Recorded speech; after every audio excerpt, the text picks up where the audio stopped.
आखिर में मैं ये बताती चली जाऊँ आपको कि इनका ये ख्याल है कि हमें डरा धमका। अब मैं जैसे आजकल आपको पता है दहशत गर्दी अदालत में जाती हूँ ना, तो मैं तब सब तो बड़ा असल लगता है दहशत गर्द मैं ही हूँ। और इसी तरह से हम बहुत सारे दहशत गर्द हैं जिनको रोज़ाना अदालतों में जाना पड़ता है।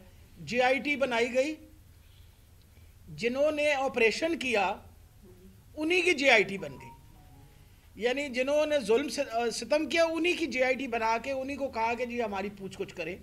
वो अपनी जगह है, वो तो हम करेंगे। लेकिन एक बात मैं आपको बता दूं कि तहरीक इंसाफ एक पुरअमन जमात है, वो कभी तशद्दुद में नहीं यकीन करती। वो कभी तशद्दुद में इसलिए नहीं यकीन करती, वो कोशिश कर रही है कि हम आइन की पासदारी करते हुए आइन को मजरू न होने दें। और चीफ जस्टिस ने जब ये बात कही थी ना कि आज आइन ने दस्तक दी है मेरे दरवाजे पे, आइन जो इस वक्त पाकिस्तान की कॉन्स्टिट्यूशन है वो इंसाफ मांग रही है। वो कह रही है तशरीह करो मुझे और देखो कि 90 दिन के अंदर इलेक्शन है। हम तैयारी कर रहे हैं। वो मरियम बीबी जो है ना, वो जो तकरीर देती हैं हम तैयार हैं, और तुम खाक मट्टी तैयार हो, तुम्हें क्या पता।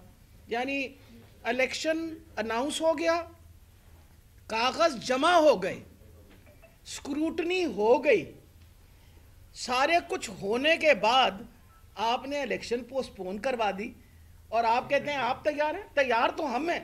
आज यहाँ सारे लोग में पीछे ये हमारे मास्टर ट्रेनर्स हैं 36 अजला के, जो पोलिंग एजेंट्स जो हैं उनकी तैयारी करवा रहे हैं। ये मैं इनको सिर्फ इसलिए दिखाना चाह रही हूँ कि नून लीग वाले तैयारी कर लो, इलेक्शन तो लड़नी पड़नी है।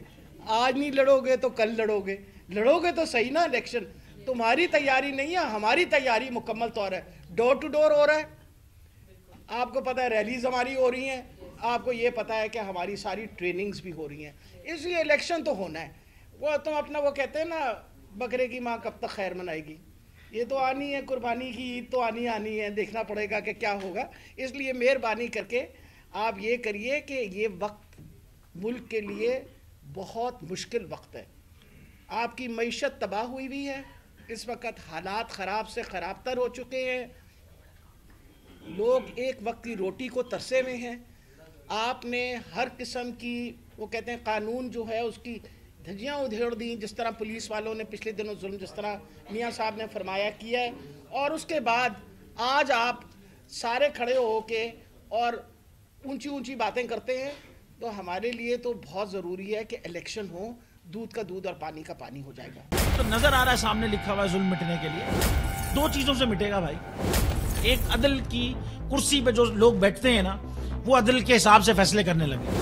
दूसरा, कौम निकल खड़ी उस जुल्म के खिलाफ, तो जुल्म खत्म हो जाएगा। या इन दोनों में से कोई एक चीज हो जाए या दोनों हो जाए।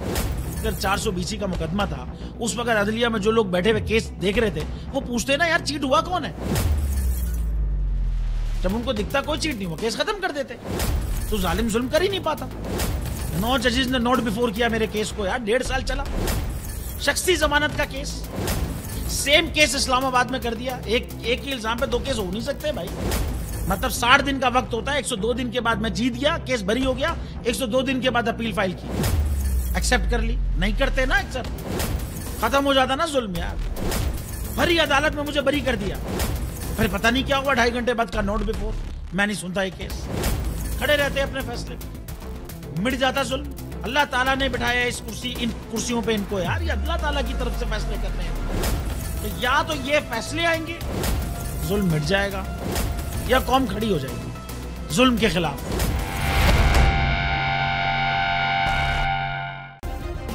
सब्सक्राइब करें और बेल दबाएं ताकि कोई खबर रह न जाए।